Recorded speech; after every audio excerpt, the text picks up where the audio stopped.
Isang mapagpalang araw po sa inyo, Kuya Bari, at maging sa mga tagapakinig ng inyong YouTube channel. Hindi nalingid sa kaalaman ng nakakarami ang tungkol sa mga anting-anting at maging sa taong may tangan ng mga bagay na ito. Sa pagkakataong ito, hayaan niyo rin po akong ikwento sa inyo itong naging karanasan noon ng aking lolo. Bago po ang lahat, itago niyo pala ako sa pangalang Chito at ang aking lolo naman ay Lolo Joselito. Bata pa lamang po si Lolo Joselito. Marami na siyang alam tungkol sa mga anting-anting o mga agimat. Sa katunayan po, isa ang ama ni Lolo sa mga miyembro ng mga antingerong tumutugis ng mga aswang noong kapanahunan niya.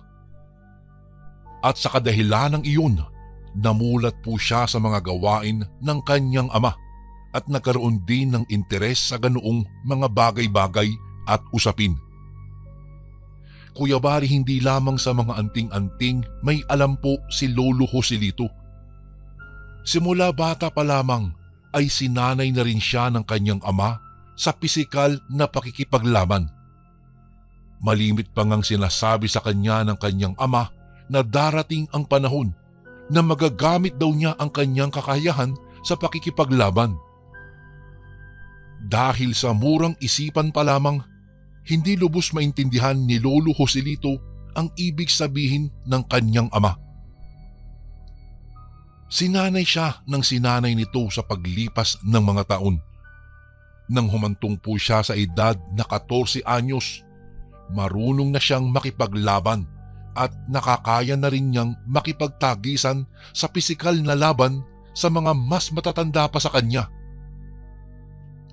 Labis-labis naman natuwa ang kanyang ama, gayong sa batid nitong kahit papaano ay matagumpay siya sa paghubog kay Lolo Joselito upang maging isang malakas na antingero sa hinaharap.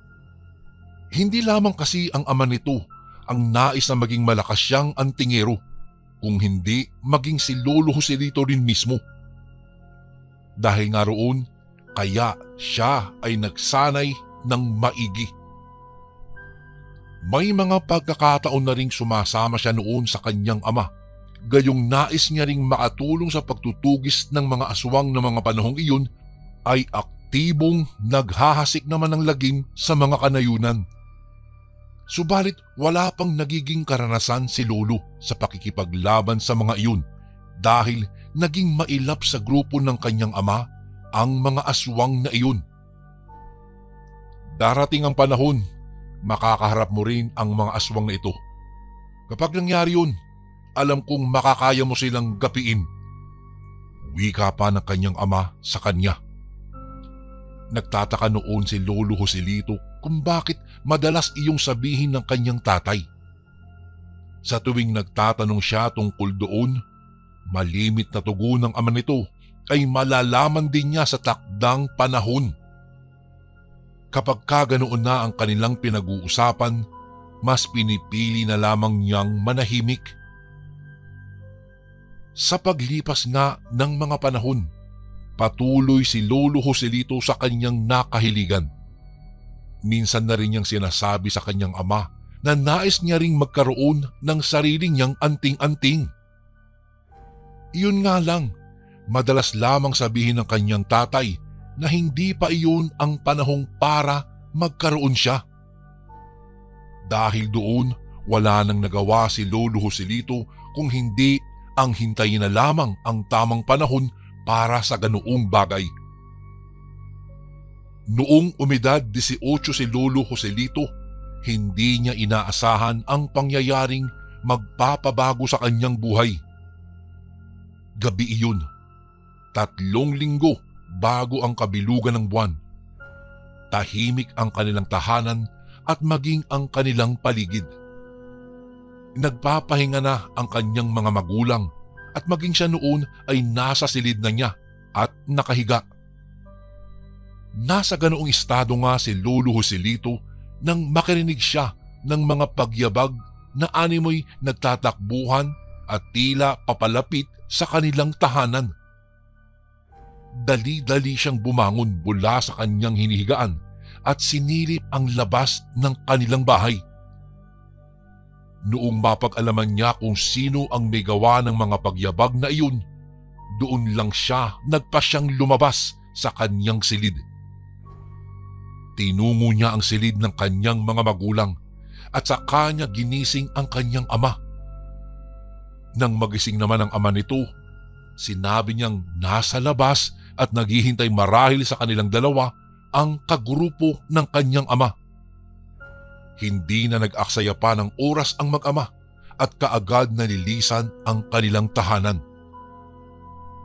Ayaw man sana ng ina ni Lolo Joselito na sumama ito sa kanyang ama ng gabing iyon, subalit wala na rin itong nagawa dahil iyon ang kagustuhan ni Lolo. Nanatili na lang sa kanilang bahay ang kanyang ina at nagpaalam na rin sila rito.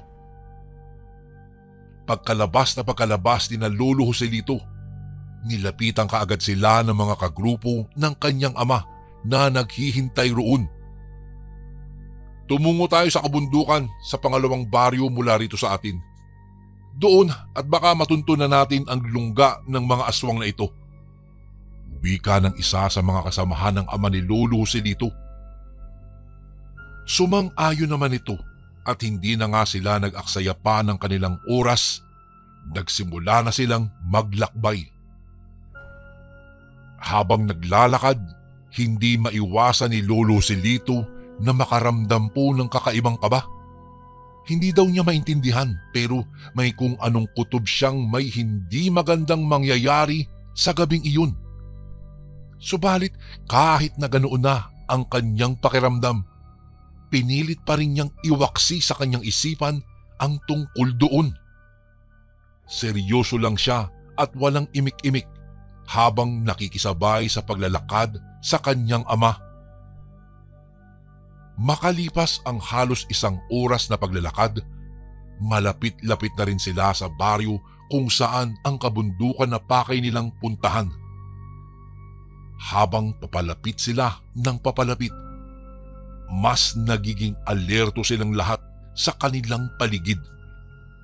Hindi rin daw maiwasan ni Lolo Joselito noon ang makaramdam ng matinding pangamba para sa kaligtasan nilang lahat. Noong narating na nga nila ang kabilang baryo, mas tumindi pa ang kung anumang nararamdaman ni Lolo. Sinubukan niya pang kausapin sana ang kanyang ama, ngunit tuloy-tuloy lang iyon sa kanyang paglalakad. Kaya wala rin siyang nagawa kung hindi ang isarili na lamang ang kanyang nararamdaman.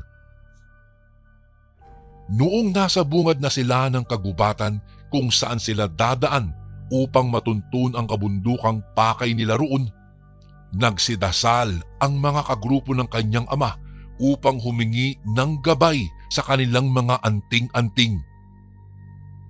Maging ang ama ni Lolo ay ganoon din.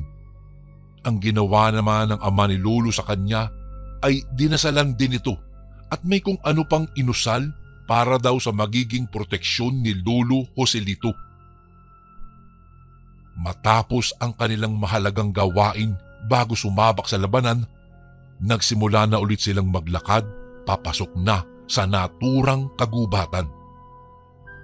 Habang naglalakad nga, ay naging alerto silang lahat, lalong-lalo na at may mga naririnig silang mga ingay. Napagpasyahan din nilang maghiwa-hiwalay at nang hindi daw sila madaling masukol ng mga aswang kung sakaling nakaabang lang din ang mga iyon sa kanilang pagdating. Patuloy lamang sila sa kanilang misyon na tunguhin ang kabundukan sa baryong iyon. Kahit papaano, naging kampante silang lahat na walang aswang ang nakaabang sa kanila, gayong narating nila ang naturang kabundukan nang wala man lang aswang silang nakakalaban. Dahil nasa kabundukan na nga sila, Kuya Bari, tinuntun daw nila ang bahagi kung saan naglulungga ang mga nilalang na iyon. Hindi naman daw sila nabigo nang may matagpuan silang mga kabahayan doon. Nagtago pa nga sila sa mga bahagi kung saan hindi sila madaling mapansin ng mga aswang at inabangan ang susunod na pangyayari. At hindi nga po nagtagal, Kuya Bari, nagsimulang umingay na ang buong paligid. Sunod-sunod na kasi ang mga pag-alulong ang kanilang naririnig mula sa grupo ng mga asong naroroon. At batid nilang hindi karaniwang aso lamang ito ang may gawa nun, gayong mga aswang ito. Inihanda rin nila ang kanilang mga sarili, lalo na at dinig na nila ang mga mabibilis na pagyabag na tila papalapit sa kanilang kinaroroonan. At noong malapit na nga ang mga ito, nagsilabasan silang lahat. Hindi naman nagulat ang mga papasugod na mga aswang na nasa anyo na ng naglalakihang mga aso at marahil inaasahan na rin nila ang gabing iyon.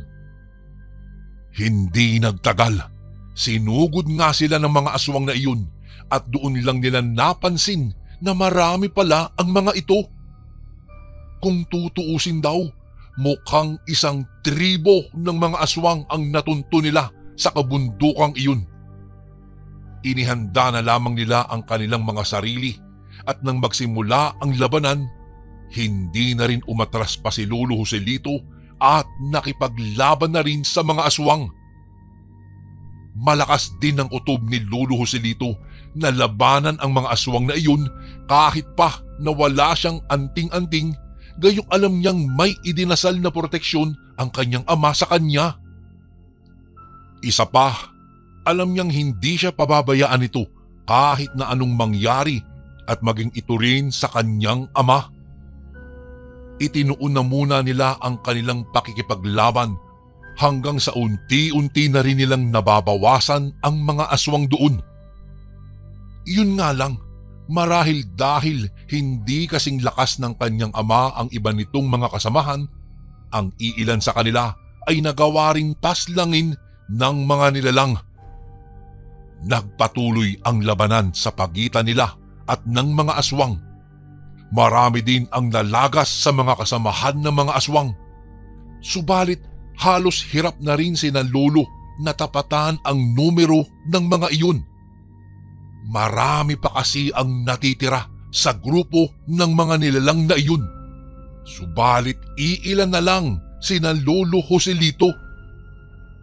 Napailing siya, gayong naisip niyang baka iyon ang dahilan kung bakit naging masama ang kutob niya sa kanilang paglusob doon.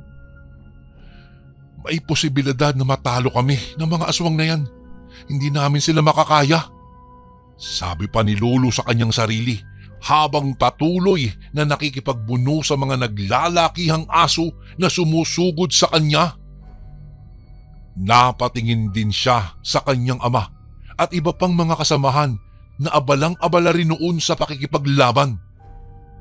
Napasigaw pa nga si Lolo Joselito na umatras na lamang daw sila, gayong madedehado sila. Subalit, desidido pa rin ang kanyang ama na ipagpatuloy ang pakikipaglaban. Magtiwala lang tayo at makakaya natin silang gapiin sa gabing ito. Sigaw naman ang kanyang ama. Walang nagawa si Lolo kung hindi ang ipagpatuloy ang pakikipaglaban kahit ramdam na rin niya ang tindi ng pagod. Noong mapatay nga niya ang dalawang aswang na kalaban niya, sinubukan pa niyang tulungan ang kanyang ama. Sunod-sunod na sigaw na lamang ang kanilang narinig noon mula sa iba pa nilang kasamahan na nagawa na ring matalo ng mga aswang. Lumapit naman si Lolo sa kanyang ama na noon ay hirap na ring labanan ang apat na aswang na sunod-sunod na umatake sa kanya. Nagawa pa nga niyang patayin ang tatlo noon, subalit may mga paparating pa ring sumusugod sa kanya. Nang makalapit naman siya sa kanyang ama, tinulungan niya kaagad ito. Habang lumilipas ang mga minuto, sunod-sunod na rin na nalalagas ang grupo ni na Lolo hanggang silang dalawa na lamang ang natira. Nakitaan na ng matinding pag-aalala at takot si Lolo, maging ang kanyang ama. Alam niyang hindi nila makakaya matalo nang silang dalawa lamang ang mga natitirang aswang na patuloy pa rin ang pagsugod sa kanila. Dahil sa pagkakataong iyon, naisipan na rin nilang umatras. Tumakbo sila papalayo sa kabundukan roon, subalit hinabol sila ng mga aswang. Napapalingon pa nga sila at nakitang hindi sila tinitigilan ng mga nilalang na ito. Naghanap sila ng mapagtataguan kahit pansamantala lamang. At nung makahanap nga sila, nagkaroon ng pagkakataon si Lolo na kausapin ang kanyang ama. Kinumbinsi niya itong tumakas na lamang sila at nang pareho pa silang makaalis sa kanilang sitwasyon ng mga sandaling iyon. Napailing na lamang ang kanyang ama noon. Walang ano-ano, hinubad nito ang mga anting-anting na nakalagay sa kanyang liig at walang pagdadalawang isip na ibinigay ito kay Lolo Joselito. Alam kong iingatan mo ang mga iyan, anak. Ito na marahil ang tamang panahon para maging iyo iyan. Tumakas ka na, palakasin ang iyong sarili. Kapag ka nangyari iyon, saka mo na ako ipaghiganti sa mga aswang na ito, lalo na sa pamilyang muntika ng pumatay sa iyo noong bata ka pa lamang. Wika ng ama ni Lolo. Noon din, sa kakaunting oras na natitira sa kanila bago sila matunto ng mga aswang, nagawa ng kanyang ama na sabihin sa kanya ang bagay na nangyari noong bata pa si Lolo Joselito. Sila ang dahilan kung bakit pinasok ko ang mundong ito. Subalit hanggang sa ngayon, anak, hindi ko nagawang magantihan sila. Alam ko sa hinaharap, ikaw ang makakagawa noon. Saad pa ng ama ni Lolo sa kanya. Nasa ganoong sitwasyon nga sila nang matuntun sila ng mga aswang. Bago pa man dumami ang sumugod na aswang sa gawin nila, hinarap na iyon ng ama ni Lolo, habang siya naman ay sinigawan nitong tumakbo papalayo. Paulit-ulit na sigaw ng ama ni Lolo na iligtas nito ang kanyang sarili. Dahil doon, kahit labag man sa loob ni Lolo, ginawa nga niya iyon. Dala-dala ang mga anting-anting na ibinigay sa kanya ng kanyang ama. Mabilis siyang tumakbo papalayo sa lugar na iyon. Hindi siya tumigil doon hanggang sa makalabas na nga siya roon. Patuloy siyang nagtatakbo kahit pagod na siya. Hindi niya maiwasan ang umiyak, ngunit tinapangan na lamang niya ang kanyang loob, gayong tumatak din sa kanyang isipan ang mga sinabi sa kanya ng kanyang ama. Ipaghihiganti ko kayo, itay. Ipaghihiganti ko kayo. Galit na wika ni Lolo Joselito. Sa kabutihang palad, Kuya Bari, nakauwi siya noon sa kanilang bahay ng ligtas. Ibinalita niya sa kanyang ina ang malagim na sinapit ng kanyang ama mula sa mga aswang na kanilang nakaengkwentro. Nangako din si Lolo na ipaghihiganti niya ang kanyang ama. Hindi namin inaasahan po ang dami nila. Nag-alangan kami kaya nagawa nilang mapatay si tatay. Umiiyak na kwento ni Lolo. Napahagulgol na rin ang kanyang ina ng mga sandaling iyon. Wala na rin silang nagawa pa kung hindi ang tanggapin na lamang ang sinapit ng kanyang ama mula sa mga aswang na iyon. Buong-buo naman ang naging pasya at loob ni Lolo Joselito na paghihigantihan niya ang mga aswang na iyon, lalo na ang pamilya ng aswang na tinutukoy ng kanyang ama. Pinapangako ko iyon, itay. Tutuparin ko po iyon. Wika niya sa kanyang sarili.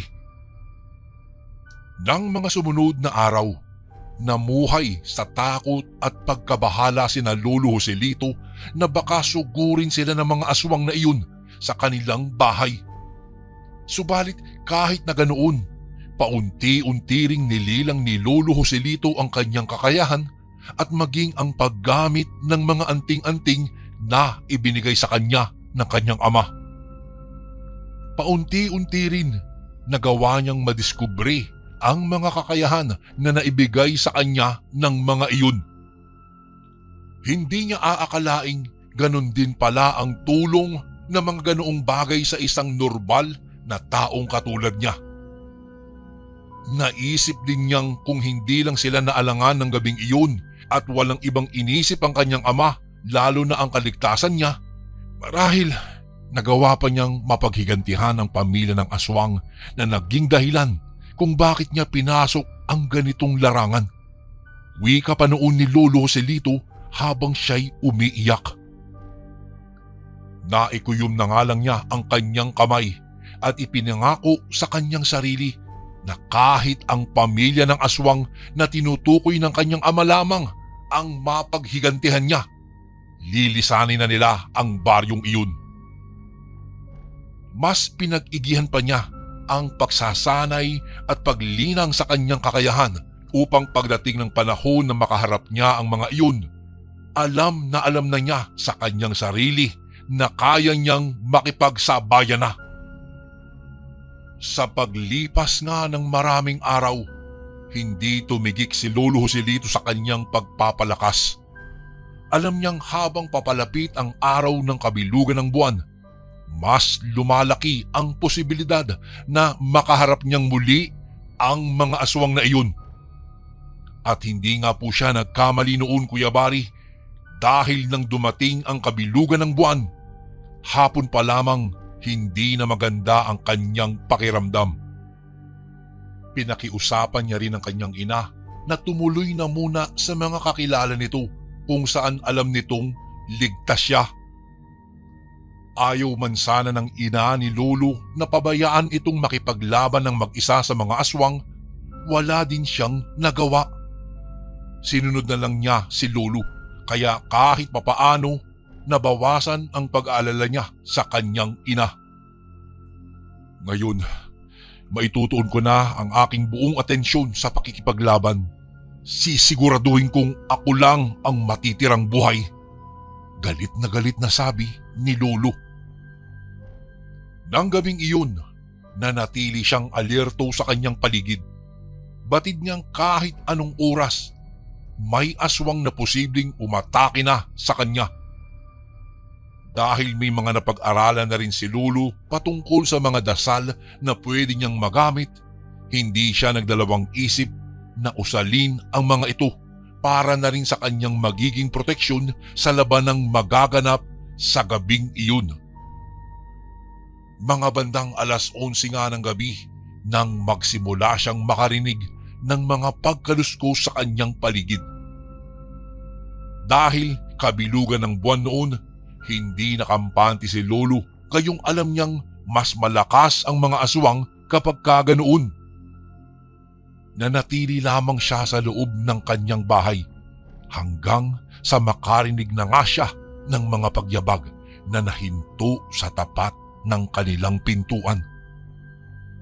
Dahan-dahang sinilip iyon ni Lolo at gano'n na lamang ang pagsiklab ng galit niya nang makita ang 3 lalaking nakatayo roon at tila nakaabang sa kanya.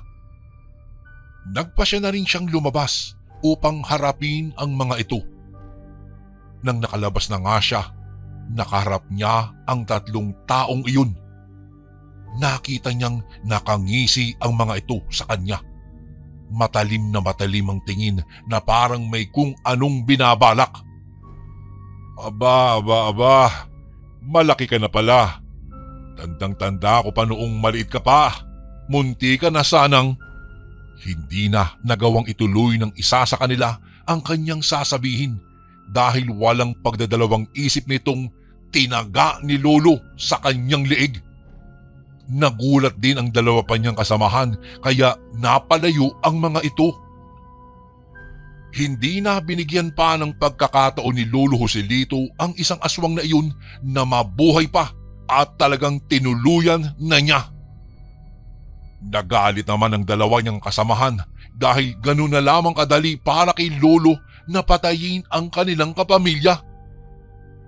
Kayo pala ang magpapamilyang tinutukoy ng aking ama. Alam niyo bang kahit kayo lang ang mapatay ko sa gabing ito, sapat na yon sa akin. Sigaw na wika pa ni Lolo Joselito sa mga ito. Wala naman siyang narinig mula sa mga iyon kung hindi ang malakas na pag-angil, lalong-lalo na at sa isang pagkisap ng mata ni Lolo. Naging mabangis at dambuhalang aso na ang mga iyon. Natawa lang si Lolo sa isiping sanay na sanay ang mga iyon sa mabilis na pagpapalit ng kanilang anyo. Hindi rin nag-aksaya ng oras ang dalawang malaking aso at agad na sinugod si Lolo. Naramdaman naman ni Lolo Joselito na may kung anong enerhiya ang nananalaytay sa kanyang buong katawan. Batid niyang dahil iyon sa mga anting-anting ng kanyang ama. Kaya hindi siya nakaramdam ng kahit na anong takot para sa kanyang sarili. Sinabayan niya ang bawat pag-atake ng mga aswang na kalaban niya. Hinamon pa nga niya ang mga ito na mas malakas ang kanilang pag-atake sa kanya, gayong hindi iyon sapat para mapabagsak daw siya. Inangilan lamang siya ng mga aswang na iyon at sunod-sunod na sumugod. Subalit dahil nga may alam na rin siya sa pakikipaglaban mula pagkabata pa, nagamit na nga ni Lolo ang kakayahan niya ng mga oras na iyon. Sa tulong din ng anting-anting ng kanyang ama, kaya mas nagiging maliksi pa siya at malakas na nakakaya niyang sabayan ang dalawang aswang na sabay pang umaatake sa kanya. Sumiklab ang galit ni Lolo nang maalala niya ang kanyang ama. Kaya hindi na siya nagdalawang isip na isakatuparan na ang kanyang paghihiganti. Lalo pa at ang kaharap nga niya ng gabing iyon ay ang pamilya ng aswang na nais niya ring paghigantihan ng kanyang ama. Nang masukol niya ang dalawang aswang, walang awa niyang inisa-isang patayin ang mga ito. At sa labis na galit niya, buong lakas niyang pinagtataga ang dalawang nilalang na naging dahilan kung bakit natapos ang kanilang mga buhay. Hindi naman akalain talaga ni Lolo Joselito na ganoon lamang niya kadali natalo ang mga aswang na iyon. Sa wari nga niya, hindi rin gaanong mataas na uri ang pamilya ng aswang na ito, kaya't mabilis niyang nagapi ang mga ito. Ngunit inakala ni Lolo na tapos na ang kanyang laban ng gabing iyon. Subalit, nagkamali pala siya. May mga paparating ba kasi siyang kalaban noon at kaagad niya iyong nalaman nang makarinig siya muli ng mga pag-alulong. Marahil, alam din ng mga ito na wala na ang kanilang mga kalahi na sumugod kay Lolo Joselito, kaya nagsipuntahan din sila roon. Matapang na hinarap naman ni Lolo Joselito noon ang mga dumating pang mga aswang. Inasahan niyang mahigit 10 ang kanyang makakalaban. Subalit 5 lamang ang mga aswang na dumating na mga oras na iyon. Nang makita nga ng mga ito si Lolo na nakaabang na sa kanila, galit nilang sinugod ito. Sabay-sabay pa nga sila noon, subalit gano'n na lang ang kanilang gulat dahil na rin hindi nila inaasahan ang lakas ni Lolo Joselito. Maging si Lolo ay hindi rin inakala na ganoon na siya kalakas, kaya naisip niyang pinapatnubayan siya ng namayapang ama at maging ng mga kasamahan nilang namatay sa pakikipaglaban ng gabing iyon. Lumakas naman ang loob niya at muli ay nakipagsabayan siya sa pakikipaglaban sa mga aswang. Hindi niya naisip ang mahirap na sitwasyon, gayong mas naisip niyang mapatay ang mga iyon at maipaghiganti rin ang mga kasamahan ng kanyang ama. Alam ni Lolo na nagawa na niyang ipaghiganti ang ama sa pamilya ng mga aswang na ito, kaya hindi siya nagdalawang isip na gawin din ang bagay na iyon para naman sa mga kasamahan nilang antingero. Napaisip din siya na marahil ang mga aswang na nakalaban nga niya ay pamilya pa ng 3 aswang na nauna na niyang napatay. Dahil doon, hindi na rin niya pinalagpas pa ang pagkakataong iyon at isa-isa rin niyang pinatay ang mga aswang na nakakalaban niya. 5 ang mga iyon, subalit hindi rin tumagal ang mga ito at nagawa niyang mapatumba. Namangha din si Lolo Joselito sa lakas na taglay niya at laking pasasalamat niya dahil nagawa niyang magapi ang lahat ng mga aswang na nangahas na sugurin siya sa bahay nila ng gabing iyon. Nag-abang pa nga siya na baka may mga darating pa, subalit hanggang sa maghating gabi na, wala na ngang nagpunta pang aswang sa bahay nila. Dahil doon, nagkaroon din siya ng oras upang sunugin ang mga katawan ng mga namatay na aswang. May mga sugat din si Lolo Joselito na kanyang natamo, subalit dahil sa mga agimat at bisa ng mga ito, hindi niya gaanong nararamdaman ang mga iyon. Tipong naging manhid na rin siya sa sakit matapos ang lahat ng kanyang naging karanasan, lalong-lalo na sa pagkawala ng kanyang ama. At upang hindi mamuhay sa takot ang kanyang ina, minabuti na lamang nilang lisanin ang baryong iyon at tumungo sa ibang baryo. Nagpasya rin noon si Lolo Joselito na itago na lamang ang mga gamit na ibinigay sa kanya ng kanyang ama at gamitin lamang iyon kapag alam niyang kakailanganin na. Kalaunan, kahit papaano, unti-unting nakapagsimula muli sina Lolo Joselito maging ang kanyang ina. Wala na rin silang naging balita pa sa dating baryo nila at maging sa mga aswang doon. Ilang taon na nga din ang lumipas, Kuya Bari, namatay na rin ang ina ni Lolo dahil sa malubhang karamdaman sa kanyang baga. At sa paglipas nga ng mga taon, nakapag-asawa na nga noon si Lolo sa aking lola at nagkaroon ng mga anak at iyon ay sina Papa at ang 3 ko pang tiyuhin. Hanggang sa dumating na rin kaming mga apo nila. Kuya Bari, naabutan ko pa po si Lolo Joselito at naikwento pa nga niya ito sa akin bago rin siya bawian ng kanyang buhay ilang buwan matapos ding mamatay si Lola. Ngayong binatilyo na po ako, nakukuryoso din po ako kung nasaan na nga ang mga anting-anting ng aking Lolo Joselito. Wala po kasing nakakaalam kina Papa kung saan daw iyon dinala o tinago ni Lolo. Marahil ayaw niyang may magmana sa amin dahil na rin siguro alam ni Lolo kung gaano kahirap ang dadanasin ng kung sino mang may ganoong mga tangan. Nasasayangan lang ako dahil kahit papaano po, masasabi ko ring sana isa iyong magandang bagay na itago ko bilang alaala, hindi lamang para kay Lolo Joselito kung hindi maging para sa ama nito. Kuya Bari, dito ko na po tatapusin ang aking kwento. Sana po'y mapili niyo po ito sa mga darating na araw. More power po sa inyong channel and God bless po sa lahat ng kasundong nakinig ngayon. Lubos na gumagalang, Chito. Ito naman po ang ating pangalawang kwento. Isang magandang araw po sa inyong lahat, lalong-lalo na sa iyo, Kuya Bari. Itago niyo na lang po ako sa pangalang Rodrigo. Ang kwentong ibabahagi ko po sa inyo ngayon ay isang hindi kapanipaniwalang pangyayari na aking nasaksihan na magpasanggang ngayon po ay hindi ko pa rin malimutan. Nasa biyahe po ako noon papauwi sa aming probinsya sa Bicol upang dalawin at makasama ang aking pamilya upang ipagdiwang ang papalapit na kaarawan ng aking ina. Bihira naman kasi ako makauwi dahil abal ako parati sa aking trabaho sa Maynila bilang isang nurse. Kaya naman tuwing may okasyon lamang po ako nakakauwi sa amin.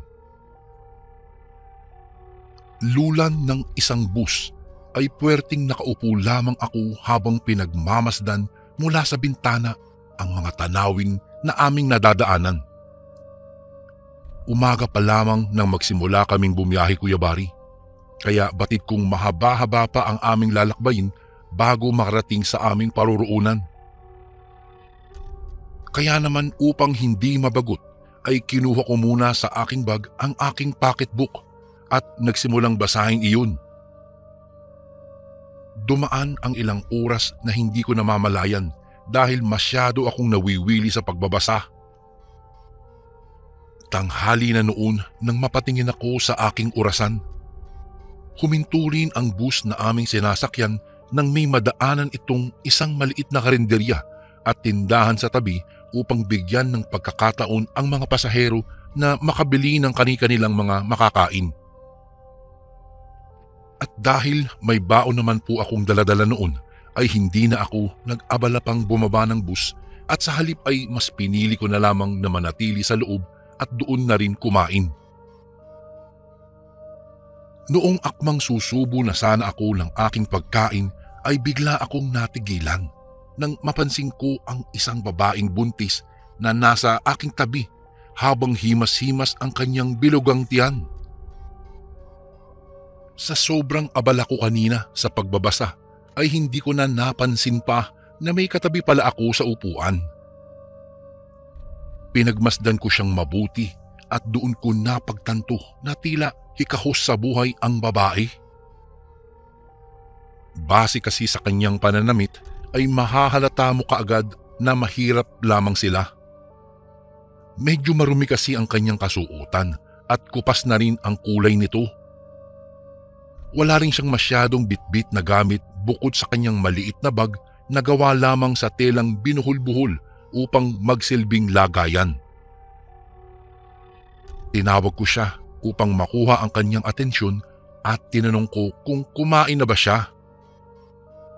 Noong sabihin niyang hindi pa, ay ibinigay ko na lamang sa kanya ang baon na sana'y kakainin ko na. Tatanggihan pa sana niya ito, ngunit ako na mismo ang nagpumilit na tanggapin niya iyon dahil makakasama sa batang kanyang dinadala kung magpapagutom pa siya. Nagpasalamat naman siya sa akin at pakunwan ay nagsimula ng kumain.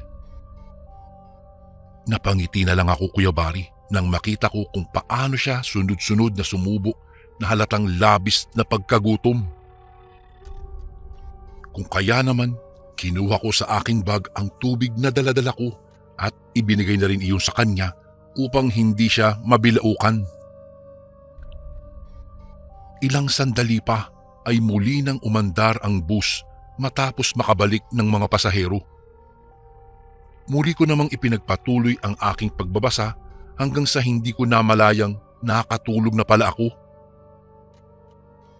Hapon na po, Kuya Bari, nang magising ako at ilang sandali na lang ay binalot na rin ng dilim ang paligid. Tanging ang ilaw sa unahan ng bus na lamang ang nagsisilbing liwanag namin noon sa daan dahil palagay ko'y brown out noon sa lugar. Bigla na lamang kasing namatay ang mga ilaw noon ng sabay-sabay. Maya-maya pa'y bigla na lamang ding huminto ang sasakyan. Lumabas ang driver upang tignan kung ano ang naging problema at gano'n na lamang ang pagmumura ng ibang pasahero nang sabihin nito sa aming naubusan daw ng gasolina ang kanyang bus. Napahilamos na lamang ito sa kanyang mukha dahil hindi alam kung ano ang gagawin niya. Dahil sumakto pa ang paghinto ng sasakyan kung saan walang gasoline station ang naroroon at wala ring masyadong mga kabahayan at tao na maaaring mahingian ng tulong. Ganoon na lamang ang panghihinayang at pagkadismaya ng ilan sa mga pasahero dahil kaunti na lamang sana ay makakarating na kami sa aming probinsya. Subalit nawalan pa ng gasolina ang bus. Wala rin daw dalang extra ang driver nito sapagkat hindi naman daw niya akalaing mauubusan siya. Ilang minuto na kaming nananatili sa loob ng bus at hindi malaman kung ano ang gagawin. Kaya naman nagpasya na ang ibang pasahero na bumaba at sundan ang driver na maglalakad-lakad sa pagbabakasakaling may matagpuan silang kabahayan sa unahan ng daan at makahingi nga ng tulong. Susunod na rin sana ako sa pagbaba, ngunit natigilan ako bigla nang makita ko mula sa bintana ng bus ang liwanag na nanggagaling sa buwan. Hindi lamang basta ordinaryo ang liwanag na taglay noon na labis kong pinagtakhan. Dahil sa halip na puting buwan ang tumambad sa akin ay hindi ko maintindihan kung bakit pulang buwan ang nakikita ko ng mga sandaling iyon, Kuya Bari. Matagal akong napatitig habang pinagmamasdan iyon at iniisip kong ano ang ibig sabihin kapag ganoon ang kulay ng buwan. Parang nabasa ko na kasi ang tungkol sa ganoong pangyayari sa isang horror pocketbook na binasa ko noon. Subalit hindi ko lamang maalala. Maya-maya pa'y nawaglit mula roon ang aking atensyon nang marinig ko ang pagdaing ng isang babae na tila ba namimilipit sa sakit. Napalingon ako sa aking katabing buntis at doon ko napagtanto na siya pala ang naririnig kong dumadaing. Agad ko siyang tinanong kung ano ang nangyayari at ano ang nararamdaman niya. Ngunit tila ba maging ang pagsalita ay hindi na niya makuha pang magawa dahil sa sakit ng kanyang iniinda. Patuloy lamang siya sa kanyang pagdaing habang hawak-hawak ang kanyang tiyan. Manganganak na yata ako. Hirap na usal nito. Agad naman akong naalarma dahil sa kanyang mga sinabi. Lalo pa nang makita kong pumutok na ang kanyang panubigan. Saglit naman akong nataranta habang iniisip kung papaano ko siya paaanakin gayong ng mga sandaling iyon ay nasa loob kami ng isang bus kung saan maliit at limitado lamang ang espasyo. Idagdag mo pa na wala akong sapat na mga dalang kagamitan na maaaring magamit sa pagpapaanak ko sa kanya, maliban sa gloves, alkohol at gunting na tanging nadala ko. Bago ko po ipagpatuloy ang kwentong ito ay may request sana ako sa iyo, kasundo. Isang pindot lang ito, kasundo, sa subscribe button namin. Malaking tulong po ito sa amin, kasundo, upang mapagpatuloy pa namin ang mas marami pang magagandang kwento. Salamat sa pag-subscribe mo, bagong kasundo.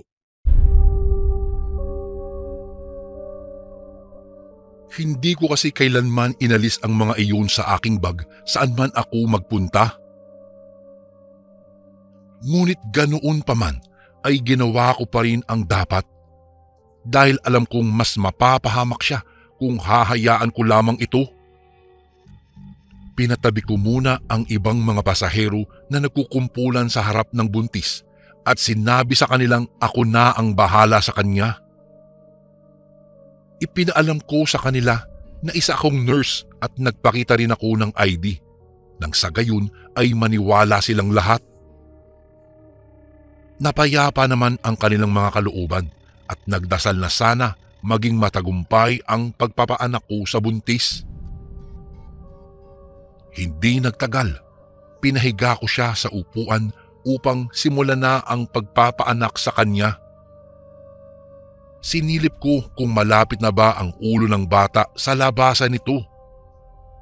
At noong makita kong hindi pa ay inutusan ko ang babae na ipagpatuloy lang ang kanyang pag-iri.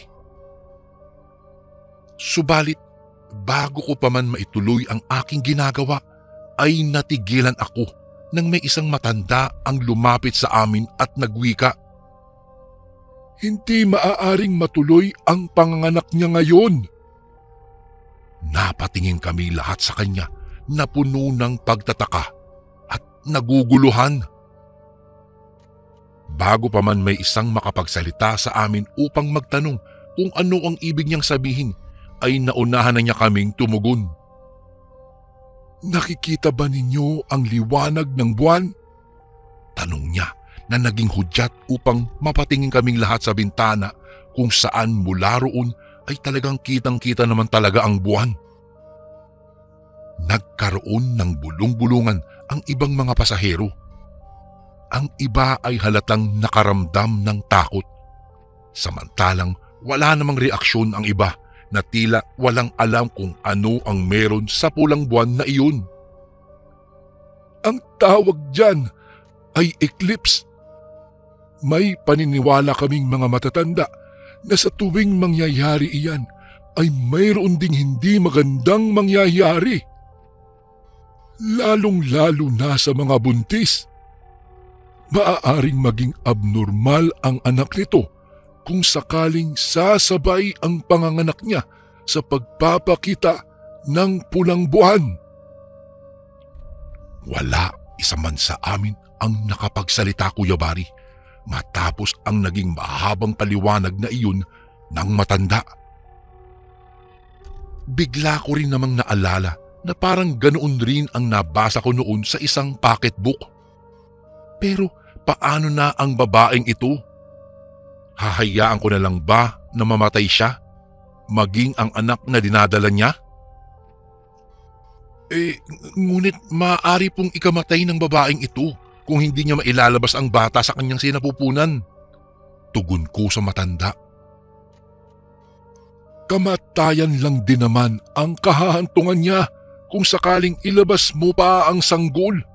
Dahil sinisiguro ko sa iyong hindi ito lalabas ng normal.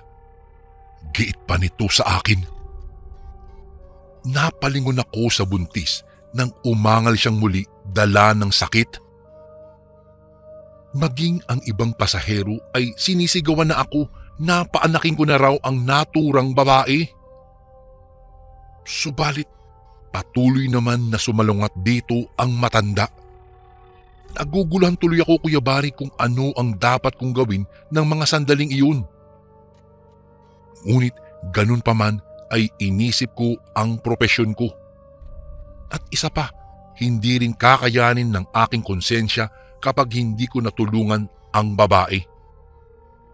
Kung kaya't mas pinili ko pa rin paanakin siya sa kabila ng pagbabanta na iniwan sa akin ng matanda.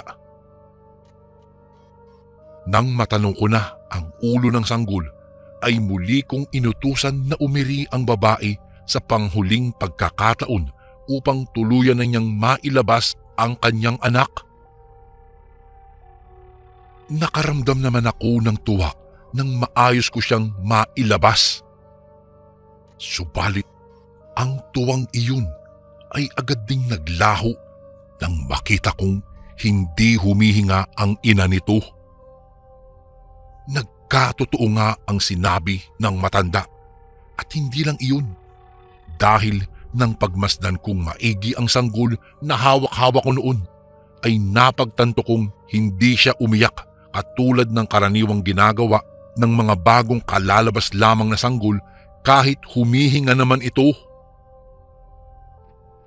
Maya-maya pa'y bigla na lamang itong gumalaw-galaw at halos panawan ako ng bait ng mga oras na iyon nang makita kong bigla na lamang nagbago ang anyo ng sanggol na hawak-hawak ko, dahilan para mabitiwan ko ito't maihulog sa sahig, dala ng labis na takot. Napuno ng sigawan ang loob ng bus nang dahang-dahang tumayo ang bata na may mapupulang mata, mahahabang kuko at maitim na balahibo sa kanyang katawan. Pakunwan ay mabilis nitong sinugod ang kanya ring mismong ina na nakahiga at wala ng buhay. Ang akala ko noong una ay kung ano lang ang gagawin niya. Subalit muli na naman kaming napasigaw nang bigla nitong dukutin ang kanyang puso at nilantakan iyon. Bigla siyang napatingin sa amin matapos kainin ang puso ng kanyang sariling ina. Kaya naman lahat kaming naroroon sa bus ay napatakbo papalabas. Hangos na hangos ako ng mga sandaling iyong, Kuya Bari, habang patuloy na pinagpapawisan ng malamig.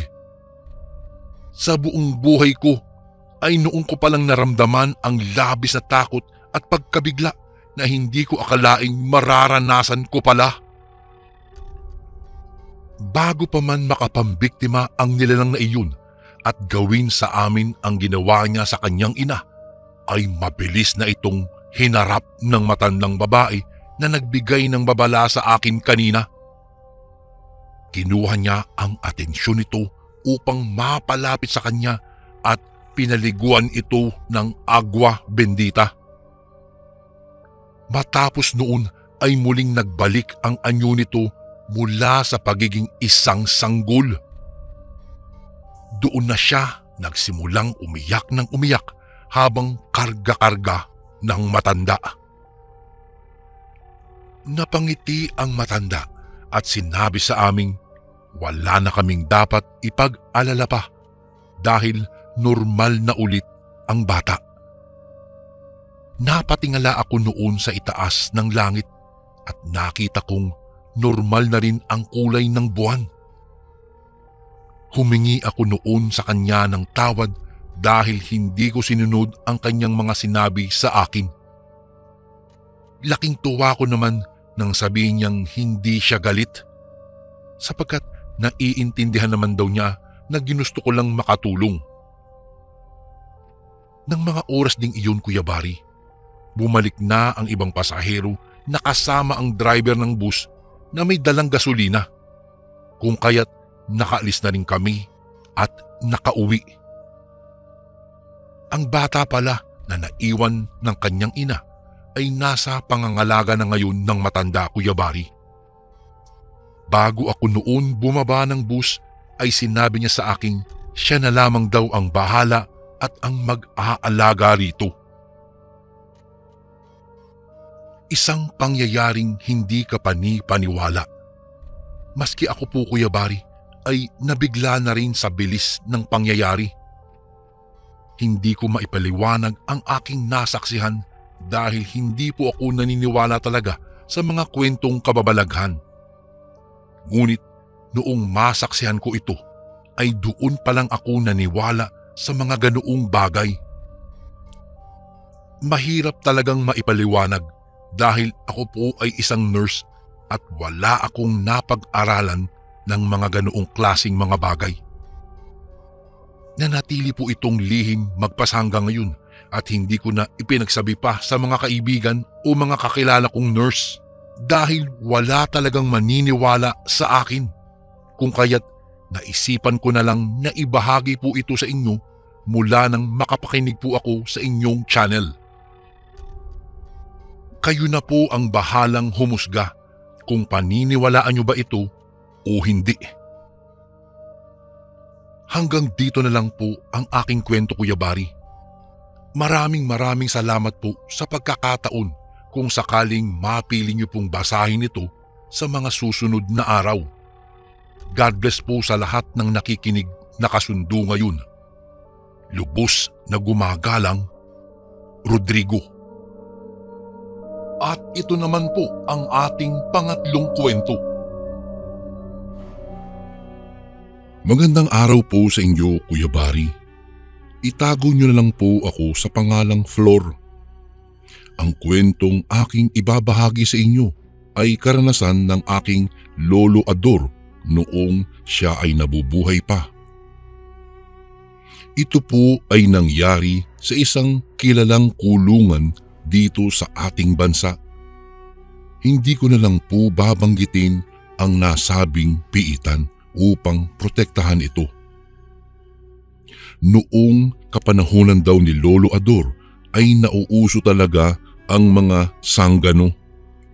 Maging sa kanilang lugar ay sinakop na rin ng mga iyon at sa katunayan ay minsan na rin siyang napasali sa mga grupong iyon. Kadalasan daw ay madalas na pangingikil ang ginagawa nila sa mga palengke at kung hindi naman ay sa paradahan ng mga tricycle. May iilan ring napatay ang kanilang grupo dahil sa kanilang gawain. Dahil nga naging talamak ang mga kabulastugan ni na lolo sa bayan nila, Pinaghahanap sila ng mga otoridad. Ang ginawa nila lolo, sa gabi na lamang sila kung gumagawa ng kanilang racket. Madalas ay nananambang sila ng mga mayayaman na alam nilang gahaman sa pera. Pagkatapos ay kinukuha nilang sa pilitan ang mga salapi nito. Ang hindi naman inaasahan ni lolo na mahuhuli siya sa pagdaan ng mga araw. Isang gabi kasi noon, pauwi na si lolo mula sa pagrarakit nila. Mag-isa lamang siya dahil halos lahat ng kanyang mga kasama ay taga-bayan. Habang siya ay naglalakad patungo sa kanilang baryo, ay may nakasalubong siya. Noong una ay hindi niya iyon pinansin at saka nagkasalisihan lang sila. Laking gulat na lamang ni lolo noong magsalita ang lalaki. "Ador, sumama ka kung ayaw mong may mangyaring masama sa iyo." Nilingon ni lolo ang lalaki at nasindak siya noong makita niyang may nakatutok na baril sa kanya. Ilang sandali pa, naramdaman ni lolo na may dumamping malamig sa kanyang liig. Lalo pa siyang kinabahan noong malaman niyang may nakatutok din pala sa kanyang ulo na isa pang baril. "Sumama ka sa amin. Hindi ka namin isa-salvage o anuman. Basta sumama ka lang ng maayos." Walang nagawa si lolo dahil sa sinabi ng lalaki. Sumama na lang siya sa tatlo na nakilala niyang mga alagad pala ito ng batas. Dinala ng tatlong lalaki si Lolo Ador sa presinto at pagkatapos ay tinanong ng mga bagay-bagay. Hindi na siya nakapalagpa sa kadahilanang marami na palang natatanggap na reklamo laban sa kanya. Yun nga po, Kuya Bari, nahuli si Lolo Ador. Hindi naman nagawang ikanta ni Lolo Ador ang mga kasamahan niya sa takot na baka saktan ng mga kasamahan niya ang kanyang pamilya. Nakulong nga si Lolo Ador dahil sa katarantaduhan niya. Noong nasa kulungan na si Lolo ay naging kaibigan niya ang isang matandang lalaki na nagngangalang Tiago. Ayon daw kay Tiago ay matagal na siya sa kulungang iyon at nawawala na ng pag-asang makakalaya pa siya. Kinalimutan na nga raw siya ng kanyang pamilya at itinuring na siyang patay. Isang beses, habang kumakain ang mga preso ay nagkaroon ng malawakang rayot. Sa hindi inaasahang pagkakataon ay nasaksak daw si Tiago sa kanyang likuran. Dali-dali namang lumapit si Lolo sa kanya at napasigaw siya para makahingi ng tulong. Walang ano-ano ay sinabihan siya ni Tiago na lumapit dahil mayroon daw na ibubulong na siya namang ginawa ni Lolo. Ador, lumapit ka dito, may ibibigay ako sa iyo. Matagal ko na sanang ginawa ito dahil simula noong makilala kita, pakiramdam ko, iniwan na niya ako't nagnanais iyon na kumapit sa iyo. Napakunot noo si Lolo sa winika ni Tiago. Nagulat pa siyang noong may kinuha ang matanda sa kanyang bulsa. Parang supot iyon na kulay pula. Ito ay mutya ng linta. Magbibigay ito ng karagdagang lakas at bilis sa iyo. May tagabulag din itong taglay para hindi ka makita ng iyong kaaway. Ador, kunin mo. Saad ni Tiago kay Lolo. Kinuha naman ni Lolo ang ibinigay sa kanya. Agad niyang tiningnan kung ano ang nasa loob ng nasabing supot at nakita niyang mayroong batong kagaya nga ng linta. Matapos makita ni Lolo ang laman noon ay ibinaling niya kay Tiago ang kanyang paningin. Magtatanong pa sana siya, subalit nagulantang siya at nanlumo noong malamang wala ng buhay ang kanyang kaibigang si Tiago. Wala nang nagawa si Lolo kung hindi ang itago na lang ang ibinigay sa kanya. Nanibago man si Lolo ay hindi iyon naging hadlang sa kanya. Pinilit niyang pagandahin ang kanyang record upang kahit papaano ay mapababa ang kanyang sentensya. Subalit kahit gaano pa raw kabait ang isang tao ay mayroong susubok sa kanyang pasensya. Isang araw, habang nagtitipak ng bato, may lumapit sa kanyang isang preso. Bago ko po ipagpatuloy ang kwentong ito ay may request sana ako sa iyo kasundo. Isang pindot lang ito kasundo sa subscribe button namin. Malaking tulong po ito sa amin kasundo upang mapagpatuloy pa namin ang mas marami pang magagandang kwento. Salamat sa pag-subscribe mo, bagong kasundo.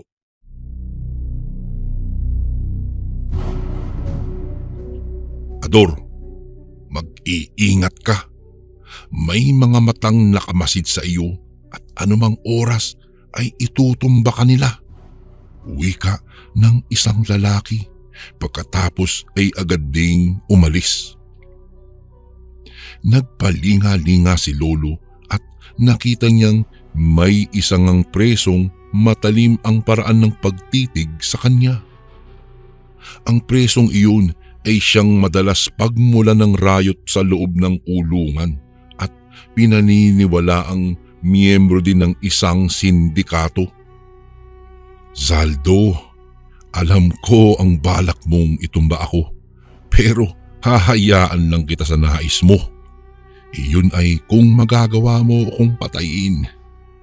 Wika na lamang ni Lolo sa kanyang sarili. Noong mga sandaling iyon ay nakaramdam ng matinding uhaw at tila maiihi siya. Sa kadahilanang iyon ay pumunta siya sa banyo. Habang naglalakad si Lolo Ador ay naramdaman niyang may sumusunod sa kanya. At dahil doon, hinanda niya ang kanyang sarili. Noong makapasok na siya sa loob ng palikuran, ay nagulat siyang noong pumasok din si Zaldo at kasama ang dalawa nitong tauhan.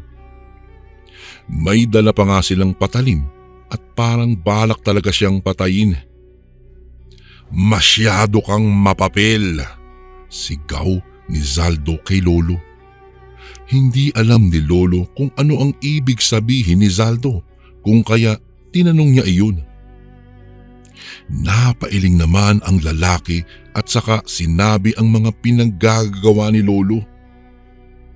Magsasalita pa sana si Lolo Ador noon nang bigla siyang sinugod ng isang lalaki. May hawak iyong kutsilyo. Noong makalapit na ang lalaki sa kanya ay sinaksak siya nito sa tagiliran. Saglit pangaraw na natigilan si Lolo noong mga sandaling iyon dahil ramdam daw niya na dumampi ang patalim sa kanyang balat. Ang ipinagtataka lang niya ay kung bakit hindi raw siya nakaramdam ng hapdi. Inulit pa ng lalaki ang pagsaksak kay Lolo sa tagiliran at napamura siya. Anak ng po, hindi tinatabla ng patalim. May agimat siguro itong lokong ito. Napatitig na rin si Lolo sa tagiliran niya at noong sinapo niya iyon ay nagulat siyang dahil hindi man lang siya nasugatan. Papatayin kita! Sigaw ni Zaldo at inatake niya at ng kanyang kasama si Lolo Ador. Tinagtad nila ng saksak si Lolo Ador at napabulagta na lang sa sahig ang aking abuelo. Habang sinasaksak nila iyon ay panay ang pagmumura nila. Pero nagulantang sila noong makitang hindi man lang nasugatan si lolo. Ano ka? Isa kang demonyo? Pasigaw na tanong ni Zaldo kay lolo. Hindi nakaimik si lolo noong mga sandaling iyon. Sa halip ay pinilit niya ang makatayo. Noong makatayo na siya ay parang naging bulag daw ang tatlo. Parang hindi nila siya nakikita, kung kaya umalis siya at saka uminom ng tubig sa gripo. Pagkainom daw ni lolo ay naramdaman niyang nag-ibayo ang kanyang lakas. Napakagaan daw ng kanyang katawan at parang may angkin siyang kakaibang kakayahan. Dahil nagpalinga-linga ang tatlo, nagpasya siyang tawagin ang atensyon ng mga iyon. "Hoy tarantado, nandito ako!" Sigaw ni lolo sa kanila. Napalingon naman ang tatlo sa kanyang kinaroroonan at muli ay sumugod ang mga iyon. Subalit dahil nagtataglay ng kakaibang lakas si Lolo Ador ay nagawa niyang hawakan ang kamay ng dalawang lalaki kung saan may hawak silang patalim. Agad na ibinalibag iyon ni Lolo at tumama sila sa pader. Agad silang nawalan ng malay dahil sa pagtama ng ulo nila sa konkretong dingding. Ang natira naman noon ay si Zaldo na lamang. Galit na galit iyon kay Lolo kung kaya agad niya iyong sinunggaban at saka ibinuwal sa sahig. Nambuno silang dalawa at pinipilit ng katunggali ni Lolo na saksakin siya. Nasa ganoong sitwasyon sila noong abutan sila ng mga gwardiya sa kulungang iyon. Dahil doon ay Bartolina ang inabot nilang apat. Subalit dahil alam naman ng mga gwardiya na hindi si Lolo ang naunang nanggulo kung kaya hindi siya tumagal sa pagkaka-Bartolina. Ang buong akala ni Lolo ay tatantanan na siya ni Zaldo. Subalit nagkamali siya. Makaraan lang kasi ang ilang linggo ay muling nagkatagpo sina Lolo at Zaldo. Dahil doon ay nagkaroon ulit ng mitya ang malawakang rayot sa nasabing bilangguan. Sa kasamaang palad ay nasawi si Zaldo dahil sa saksak na natamo niya. Si Lolo naman ay wala ni anumang sugat sa kanyang katawan. Ganun na lamang ang pagpapasalamat niya dahil taglay niya ang mutya ng lintang na ipasa sa kanya ni Tiago. Sa kabutihang palad, dahil sa kabaitang ipinakita ni Lolo sa loob at dahil sa pagdalang ng mga away, nagkaroon siya ng pagkakataong makalaya. Lubos ang pagpapasalamat ni Lolo noon at nangako siya na kailanman ay hindi na siya gagawa pa ng kabulastugan. Minsan ko nang nakita ang mutya ng linta ni Lolo noong medyo mahina na siya. Ilang taon na ring buhat nang namaalam dito sa mundo si Lolo ay wala ni isa sa amin ang nakakaalam kung nasaan na ang mutyang iyon. Marahil ay nadala niya sa kanyang hukay o baka naman naghanap na ng bagong amo ang mutya ng linta na siyang ililigtas noon. Hanggang dito na lang po ang aking kwento tungkol sa aking lolo. Gumagalang Flor. And again, maraming salamat po mga kasundo. Don't forget to subscribe and i-click nyo lang po yung bell na button para updated po kayo sa mga upcoming videos namin na paparating. Maraming salamat po ulit. God bless and ingat po lagi dyan. Ito po si Kuya Bari at ako ang Sundo.